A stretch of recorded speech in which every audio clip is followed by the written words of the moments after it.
Hello guys, দিদি ভাই একটা মেহেন্দি দিয়ে বউ আঁকছে। কেমন হচ্ছে বলো তো? প্রথমে দেখো নাক আর ঠোঁটটা করে নিয়েছে, তারপর চোখগুলো করছে। তারপরে দেখো ওই চুলের যে লক্সগুলো থাকে না, ওইগুলো করে দিল। তারপরে কানটা করলো, দেখো একটা ছোট্ট করে টিপ পরিয়ে দিল।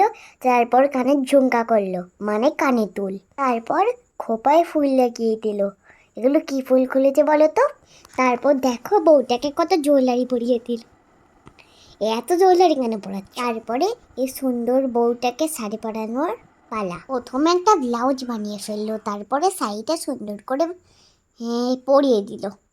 কি আর বলবো শাড়িটাকে, তোমরাই যে শাড়ি পরো। তারপরে ওই চোখগুলো একটু ঠিক করে দিচ্ছিল, ওই কাজল পরিয়ে দিচ্ছিল। সুন্দর বউকে কাজল না পরালে হয় নাকি? তারপর মাথায় ঘোমটা পরিয়ে দিল। তারপরে তো আমি চলে এলাম দিদিভাইকে একটু ডিস্টার্ব করতে।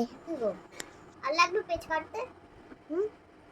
ও দিদি ভাই, তোমার আর পেজ কাটতে রাখবে? কেমন লেগেছে জানাবে, আর পরের ভিডিওতে দিদি ভাই কি মেহেন্দি করবে সেটাও কমেন্ট করে দেবে।